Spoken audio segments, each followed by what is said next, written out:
کەسوکار و هاوپیشەکانین بۆیان زەهەمین ساڵیادی تیرۆرکردنەکەی لەسەر ئارامگەکەی لە گۆڕستانێکی چەمشەماڵ کۆبوونەتەوە. ئەوان یادی ڕۆژنامەنووس سۆرانی مامەحەمەد دەکەنەوە کە لە کەرکووک تیرۆرکرا. لە ساڵی 2008ەوە داواکاری سەرەکی کەسوکارەکەی و ڕۆژنامەنووسان ئاشکراکردنی بکوژان و دادگاییکردنیانە. کەسوکارەکەی سۆران باز لەوە دەکەن گومانیان لە چەند کەسێک هەبوو و زانیاریشان کۆ کردوتەوە و پێشتریش داوای دەستگیرکردنیان کردوون. هیوای مامەحەمەد برای سۆران دەڵێت بەهۆی ئەوەی لایەنێکی سیاسی دەسەڵاتداری هەرێمی کوردستان پاڵپشتیانە نەتوانراوە لە ماوەی 11 ساڵی ڕابردوودا دەستگیر بکرێن. من ناومێد نیمان بەوەی ئێستش لەسەر خەتی ئێمە لەسەر لەگەڵ دەستگامنیەکانی کەرکووکە دەستگای ئاسایش بە تایبەتیشێتی هەم لە سلێمانیش ئێمە هەر لە هەوڵاداین واز لەو کەیسە نایەنین و نایلین دابخرێتە ئەو ڕۆژەی تاوانباران و بکوژان دەدرێت بە دادگایەکی عادلانە لە هەرێمی کوردستان.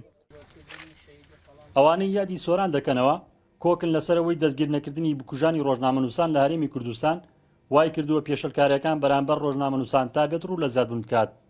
پەنجەی تۆمەتی ڕاستەقینەمان ئاراستەی پارتی دموکراتی کوردستان کردووە ئێمە وەک ڕۆژنامەنووسان کە لە پشت تیرۆرکردنی شەی سۆرانەوە بەڵام بەداخەوە تاکو ئێستا لە بەرەوەی کە لە هەڕەمی دەسەڵاتە لەم دۆسی یەکلایی نەبووە دۆسەی شەی سۆران پێویستی بە بەڵگە نییە بۆ سەلماندنی ئەوەی کە چۆن تیرۆرکراوە و چێ تیرۆری کردووە کە ئەبووە کەمپینەکانی ئێمە بەدەوام بووە لەسەر ئەوەی کە بۆ ئاشکرا ناکرێ.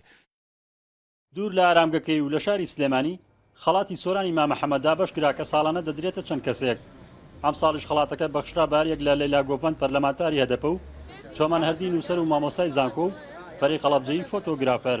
پێویستە لایەنە پەیوەندیدارەکان ئاوڕێک لەوە بدەنەوە کە بزان ڕۆژنامەنووسان بەشێکن لە کوڕی ئەم میلەتە وەک چۆن بینیمان لە بەرەکانی شەڕە ڕۆژنامەنووسەکان وەکو پێشمەرگەکان ئەچوونە بەرەکانی پێشەوە و زۆر ماندونە ناسانە تەختەی هەواڵەکانیان کرد لە بەرەکانی شەڕی دژ داعشە. لەبەرەوە تەنها بە کورتیەوەنە ئەڵێم کە بزان ڕۆژنامەنووسیش ڕۆڵەی زەحمەتکێشی ئەم وڵاتەیە.